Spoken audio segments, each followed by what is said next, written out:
Okay. And right now, David Davis is, well, counting sheep. Right, David? Yeah. Yes, I am. And there's not enough of them, apparently, in the Anza Borrego State Park these days. We're talking bighorn sheep. Herd numbers have been on the decline, which is why their annual sheep count is so important. Gary Katz is the member of the Anza Borrego Foundation. He's here with us, as well as Steve Beer, who is a park ranger, Anza Borrego Desert. Good morning to both of you. Good morning. All right, what's the big deal over sheep? Who wants to tackle that question first of all? Well, the sheep are an endangered species. Peninsula bighorn sheep survive in the peninsula ranges, which stretch from Highway 10 down to the Mexican border and Highway 8, and they are isolated by human development and highways. So these sheep can't intermingle with other wild bighorn that are, say, in the Chocolate Mountains or up in the San Gorgonio Range. And the numbers have been declining. Talk about that a little bit. They were declining. They were down to about 280 individuals range-wide, and that was in the 90s. But we've seen an increase of late. A couple of years ago, we had our largest count, 359 animals on the sheep count, which translates to about 900 range-wide.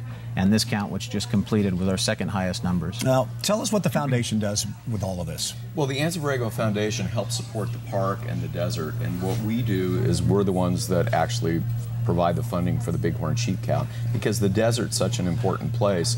It's 600,000 acres. It's half the size of San Diego, and it's right here in San Diego. It's a resource that San Diegans often forget we have. And although it's hot out there now, you know, if you go out between October and May, it's a beautiful place to hike, to do nature. Sure. There's so many valuable resources. Bighorn sheep are also an indicator species, meaning that if they're doing well, there's mountain lions doing well. All the species of the desert are doing well.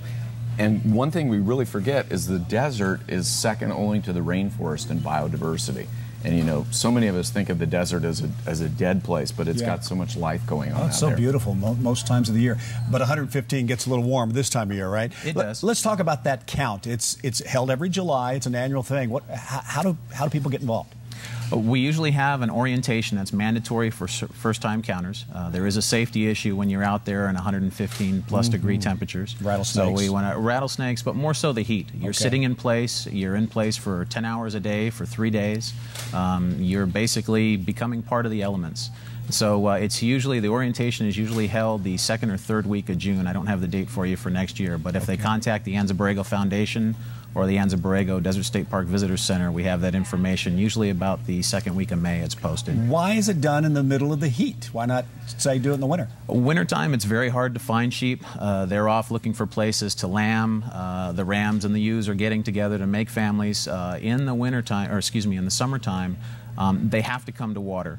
They are basically in tune with the desert, and so they're very good at conserving their energy, conserving their water. But in temperatures that are 108 to 115 degrees, in that 3-day period, sheep will have to come to water. And so we get a good percentage of what is out there by counting at the watering holes. Okay, we have to go, Gary, but if they want to know more about the foundation, is there a website? Yeah, there's a website, theabf.org, and they can click on there to donate to help sheep, to help preserve the desert, and we hope that everybody checks us out and comes out to the desert. It's a great place to visit for families and everybody. All right, Gary, Steve, thank you both for coming down. Thank you for having us. Thank you. A lot more still ahead on Good Morning.